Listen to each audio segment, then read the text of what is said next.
Please welcome Shelby Shadwell and Alan K. Simpson.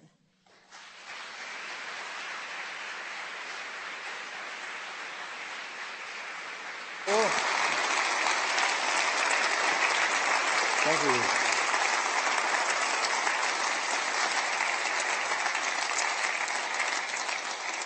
Thank you very much, Sarah. That was beautiful, and of all the introductions I've ever had, that was the most recent.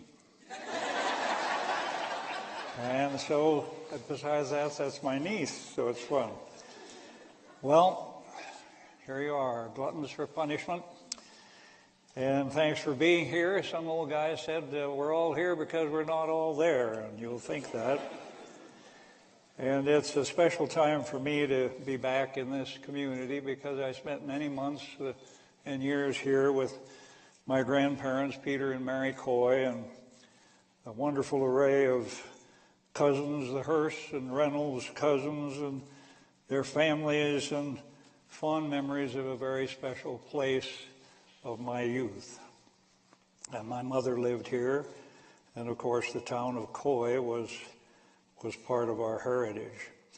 And there are special friends here, and now of course Ann's twin sister lives here, Nan Fogel over there, and Sarah, who married Tom Mantock. There are more damn kin here than I ever realized. But I'll see them all. You have to see one, you see them all. That's the way that works. And so I want to thank the Whitney Trust for this fantastic thing. It's just brand new. Through the years, Brother Pete was vice president of this college. And there's a Mary Coy Library, which is a very beautiful thing and very wonderful, pleasing thing to our family. But and to the college board of trustees, of all the things I've ever had and the honors and all the rest, and I've been privileged in that area, I think my finest time was to be a trustee of Northwest College in Powell. That's where the action is, and I did that for 8 years. And it's a special group of people who will run for those positions. So I commend them, and I thank the college. Well, Sarah has done pretty well, and I'll back out of the rest of the thank yous, but I am most appreciative of being here. Usually in my old days of doing a town meeting, there have been many years have gone since then, I would say now, for the latest dope from Washington, here's Al Simpson. But the worst one was in Lander one night and said, 2 terms for you guys, 1 in Congress, 1 in prison. These are not good times when you have to go through these things. Well, let's take a swift look at the origin of the First Amendment first, because people will want to talk about that. Why was it number 1? Well, there was a reason. Don't forget, while they were putting that noble document together, they wouldn't allow the media within 100 yards of the building. That worked. Not my idea. That was their idea in Philadelphia. And so when they finished their work, they said, wait a minute, that doesn't look good at all. And it didn't, and it wasn't. So they said, what about the guy who's sitting in a basement in Philadelphia cranking out seditious literature? That person has to be protected, because we can't do this and get what we want. So we have to protect that person, and that person, always the word person, had nothing to do with the word corporation. Hear that? It's the only amendment on the books that has to do with a person and not an entity, period, until Citizens United came along. So they said we have to have something where people are free to criticize, complain, object, bitch, rally, and protest, and thus the First Amendment, and other reasons too. This is about big stuff. This is a very critical issue before our country, and there are lots of them, that's for sure. Pick one every day, for sure. It will not be easy. It will be a long, hard pull because people don't understand it. I've heard it called everything in the book, a violation of the First Amendment, a Democrat trick. There are hundreds of Republicans involved in this thing, and I can furnish you the names. And so there's lots of myths. It's like when you try to correct Social Security. The AARP will take care of me. They have a voodoo doll in their office of me. And I won't go into that any further. But it is going to be really, really tough. Lots of ground pounding and educating. And I wish we could all just do it in several simple words that would be like this. That a corporation is not a person under the terms of the First Amendment, period. And, quote, money is not speech under the First Amendment. But it won't be that simple. And the states that have passed these resolutions, there's no language yet on the 28th Amendment. They passed a resolution that they wanted. And 19 states have done so, 18, 30 are working on it. Wyoming is ready to hunt up 330,000, how many names? 39, I don't know what the hell it is. You'll hear from it. It's an incredible figure because it's petitions, and those petitions will be checked. So you're wondering, where did I get started in this line of work that at 86 I'll come out of the underbrush and approach another item because I'm the master of lost causes. I can list them all. Other people can list them for me. And so, how did I get into this game? Well, it was in the state legislature, my first term. I think that the House, Larry Yonke and Harry Schwartz, way back, some great leaders from this county, Madsen and Old Doc, and I could go on and on. But Wyoming had then and has now the poorest, weakest disclosure laws of any state in the Union. Now, why is that? Well, it's because the legislators say, we don't need that kind of thing. That's intrusive. We all know who we are. We all know what we do. Well, have one on me. Because when I was in the legislature in the starter, there was one family that had trucking, railroads, oil, gas, ranching, public grazing, the whole works. Not now, but then. And who do they owe? Who do they owe it to? And what do they expect out of the people that give them the money? So when my old man ran for the U.S. Senate in 1962, I had an anonymous call from a person. He said, meet me in room 408 at the Brown Palace Hotel in Denver. And I said, sure. He said, we want to contribute to your dad's campaign. I said, great. So I went there, and he handed me a cash for $3,500. I said, well, I have to report this. Who is this from? Well, it's just friends, just lovely friends. We like what your father has done with the depletion allowance, which was part of the oil and gas business. So I listened. I said, well, I still have to list this. And so he said, well, I'll take it back. I said, well, go ahead. But he didn't, and he handed it to me. And I listed it after taking out enough for a refrigerator because Ann and I were broke at the time. Actually, the Gulf oil people never knew that. That was the people who had given the money. And then in the legislature once, we took on the Union Pacific Railroad. They don't run up here, but they run down there. And the Trona people were being squeezed by the Union Pacific, that they wouldn't give you an easement across an underground corridor to mine Trona unless you gave them 40% of the action. They got greedy and asked for 51 once.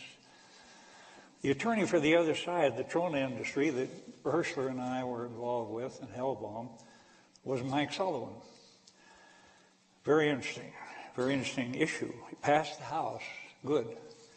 He just simply said you could condemn an underground easement, underground, so that the Trona people could cross the checkerboard underneath. He went to the state Senate, and because we had no disclosure laws, we found through our own resources that 6 of the members of the Senate owned stock in the Union Pacific Railroad. It was very difficult to pass the bill. But with subterfuge and guile, we were able to do that by 1 vote. I thought, this is not right. And they never declared a conflict whatsoever. And that still goes on in Cheyenne, Wyoming. Not to that degree. But it's tough sledding. So they went to the U.S. Senate, 79, and met the Republican Eagles, wonderful group. Each of them had given $25,000. They were wonderful people to know, nice group. And they gave me that money in the election, and they said, keep in touch. I said, yes, I will. And then other groups popped up. Other groups, they gave me a Rolodex that said, start calling these numbers for money. And I said, I'm not going to do that. And they said, well, you will do that. And I said, no, I won't do that. No, you have to go off, get away from the federal building, and you will call during the day to Texas and Louisiana and Arkansas to raise bucks for the dear old GOP. Well, I didn't do it. I said, look, you bring them to town and I'll speak to them at lunch or dinner, but I'm not going to do any of that stuff. I won't be involved in it one whit, which was a rather tense time. Then, when I was in those 18 years in the Senate, I had to go to fundraisers for every living Republican, and there were some great ones, Thurmond, Tower, Percy, Hatfield, McConnell, all of them gone now except Mitch, and on and on. I did those because I was the assistant leader of the party, and Bob Dole said, we have to do this for our colleagues. It got so bad that we would have to postpone night sessions because they had to have a fundraiser in Chicago or New York or Cleveland. And so we'd then dismiss the Senate, not do the Senate's business or any business for fundraisers. And that was vexing. And it was another wonderful thing. The polls showed a couple of my races where I was very fortunate to let people do what I did and elect me. The polls show I didn't need any money. So they took my money and gave it to a race that was very tight. And then, of course, once they gave it to that person was obligated to me forever. Because they said, you were 150,000 short, but Simpson, the dear boy, I didn't give it to him, they took it. Simpson gave you 150,000. Well, I'll never forget him. I'll vote for him for assistant leader. But you think that's tough. Try the House. Or remember the case of the guy who, under Clinton, was charged with giving an excess contribution of $300,000. Can't remember his name. And some worthy asked the question, well, why did you go over the limit? You knew that was illegal. And he threw his head back and laughed. He said, access, you idiot. What the hell do you think I gave it for? Access and influence. There is no other purpose. Well, that sobered up a couple of guys at the table, but not many. And so little legislating was done then, but a lot we did get done. And today, it's just you're on the tube raising the bucks. The real hurdle is in the U.S. Senate, where Senator McConnell would die with a sword through his chest with this amendment. To him and to others, Democrat and Republican alike, this is mother's milk. And they don't want to touch it at all. And they don't seem to care that whether it's the Koch brothers or Soros or who it is, just that this is a right of a corporation now, which was never the case until this lawsuit. To do this so that we wouldn't limit their First Amendment right of expression. Well, guess what, gang? If a guy decides to run for the U.S. Senate and he's sharp and smart and doesn't have a penny, he can't possibly make it. And part of this is to level that playing field, to say, we can fund part of this for you. You, as an American citizen, can get in the game. You don't have to sit out. Well, that's controversial enough, and there will be questions here. I'm stalling because our leader will be here, and there will be questions that will be called sharpshooters. And I'll say, I had a mortar platoon in the Army, and I think I missed what you said. Hopefully that will work for a couple of times, and then I'll actually have to answer the questions. But there are people who will fight this to the death. And remember that you have to remember what happens in the House. Your committee appointment may depend on how much money you have raised for your race and how much money you raised and gave to some other candidate who had a tougher race. If you're a really good boy or girl, then you will get your committee appointment. And you will have what you lusted for because of the cause. And then it will be based upon how much money you gave to the system and whether the speaker or the chairman felt so obligated that they would take care of you. And if you don't believe that happens, have another snort. So, winding down now. They meet on Wednesday and Thursday in the House, spend the entire rest of the time raising bucks, the rest of it. And then they occasionally cough up a piece of legislation, and some of it nobody's ever heard of. I watched C-SPAN this morning. They gave an award to 3 children in Pennsylvania, and then they gave an award for Miss Mary's Beaten Biscuits in Maryland, and there were some other remarkable things, all destined for the town meeting back home. Look what I did. Here's a copy of it in gold. You know, I did this. I spoke about you, your birthday, on the floor of the House or the Senate. So, this is, there are several lawsuits, and they can be quoted all night as how we got here. Money is speech, and wealth is speech. Buckley versus Vallejo, you could go on through the list, and people have them in their back pocket. That's not the issue.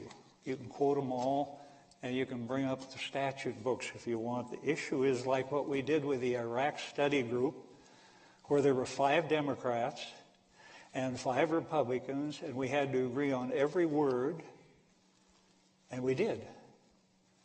And everybody just ran for the exits. And Erskine Bowles and I did a thing called the Simpson Bowles. We pierced every sacred cow in the field, and everybody ran for the exits. Everybody. Republicans, Democrats, cowboys, Indians, lawyers, chieftains, farmers, head for, kill it. These guys are nuts. And the worst part of it all, in all this chaos you're watching of the budget and the tax bill, the guys who formed the Tea Party, which was for one reason, to stop spending, turned whore and just signed on and sent the bill to their grandchildren. What's that about? When do people figure this stuff out? It's not rocket science. They passed a bill that's going to add $2 trillion in 10 years to put us at $22 trillion in debt. Forget the deficit. That rolls around, hell, it could be $1.4 billion or 600, but the deficit went down. So what? The debt is on automatic pilot. And these guys and gals ought to wear a button that says, save us from ourselves. And the big reason for it is money. And doing what you're told to do, especially in a Republican primary, you bet, boy, if you're in a Republican primary and suddenly babble into the vapors like you were on something and talk about revenue or tax, you'll be visited by 3 spirits in the night. And they'll say, pal, we got a primary opponent for you. So they say, wait a minute, wait, I must have misspoke. Had a wardrobe malfunction. And the Democrat who suddenly says, what are we going to do about the solvency of the Social Security system, which in the year 2034, according to the trustees, is going to pay out 23% less? What are we going to do about that? And they say, pal, I tell you what you're going to do about it. Shut up. What are we going to do about the entitlements program? You're going to do shut up. What about health care, which is on automatic pilot? Shut up.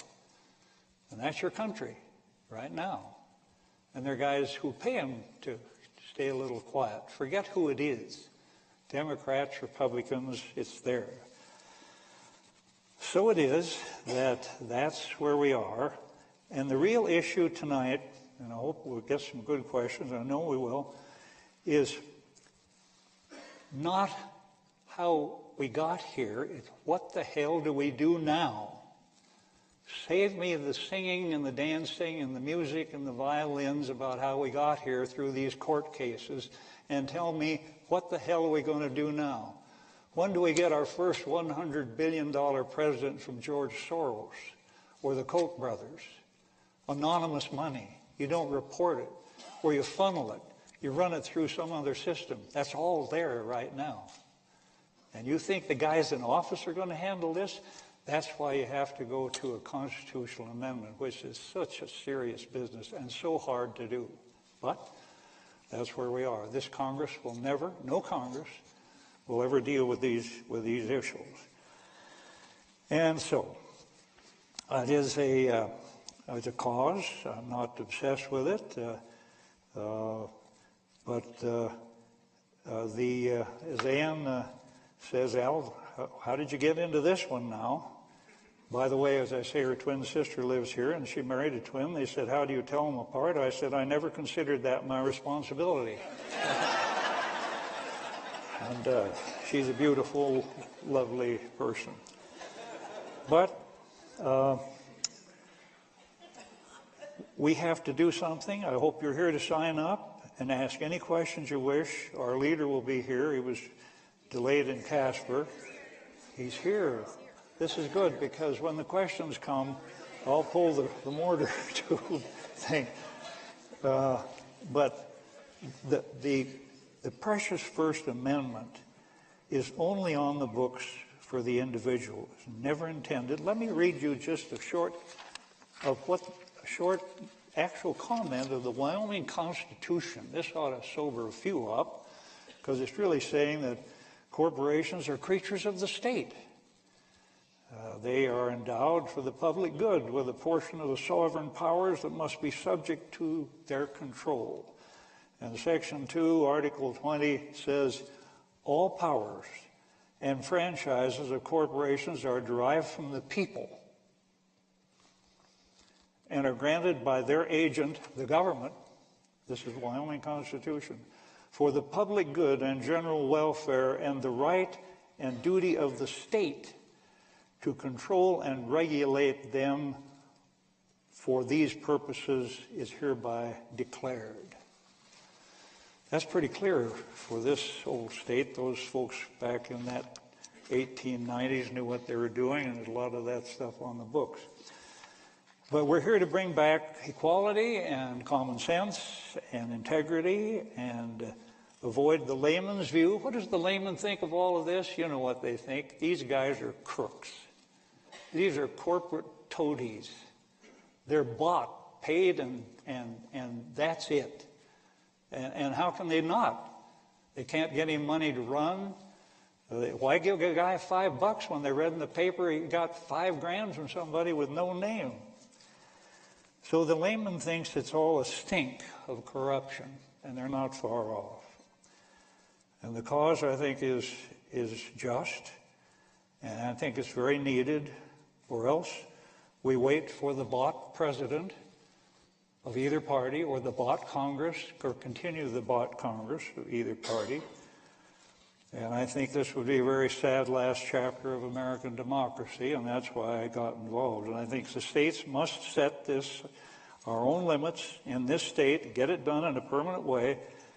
And so we ask you might join us in the cause, and you got nothing to lose but your country. Thank you.